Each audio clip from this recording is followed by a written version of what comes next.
বাংলাদেশে অনেক অনেক সরকার হয়েছে, কেউ এই দেশটা সুন্দর সার্থক এবং একটি সুখী সমৃদ্ধ বাংলাদেশ হিসাবে গড়ে তোলার জন্য এইরকম একটি 31 দফা রাষ্ট্র কাঠামো মেরামতের কর্মসূচি ঘোষণা করে নাই।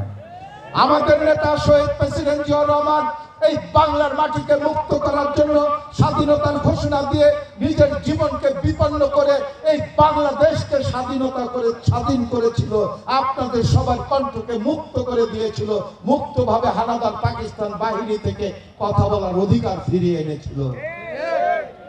উনি এই দেশটাকে কতখানি ভালোবেসেছিলেন। মাত্র 3.5 বছরে 19 দফা কর্মসূচি ঘোষণা করে এই বাংলাদেশটাকে একটি স্বর্ণ যুগে পৌঁছে দিয়েছিলেন। ওই 19 দফার ভিত্তিতে বাংলাদেশ 3.5 বছর উনি পরিচালনা করেছিলেন। এই বাংলাদেশ প্রতিবেশী অনেক রাষ্ট্রের চাইতেও ধীরে ধীরে উন্নত দিকে চলে যাচ্ছিল। সেই ষড়যন্ত্রে সেই হিংসায় প্রতিবেশী একটি দেশের গোয়েন্দা সংস্থার নির্দয় ভাবে যখন এই বাংলাদেশের মানুষ, বাংলাদেশের জনগণ, বাংলাদেশের শিক্ষা ব্যবস্থা, বাংলাদেশের বাণিজ্যিক ব্যবস্থা, বাংলাদেশের মানুষের অর্থনৈতিক মুক্তির জন্য শহীদ প্রেসিডেন্ট জিয়াউর রহমান কাজ করতেছিলেন 19 দফার ভিত্তিতে। এক্সট্রিম মশার কয়েল প্ল্যান্ট ফাইবার দিয়ে তৈরি, তাই সহজে ভাঙে না, সুগন্ধিযুক্ত ও নিরবিচ্ছিন্নভাবে জ্বলে। ডেঙ্গু, চিকুনগুনিয়া বাহি সহ যে কোনো মশার বিরুদ্ধে দেয় এক্সট্রিম সুরক্ষা।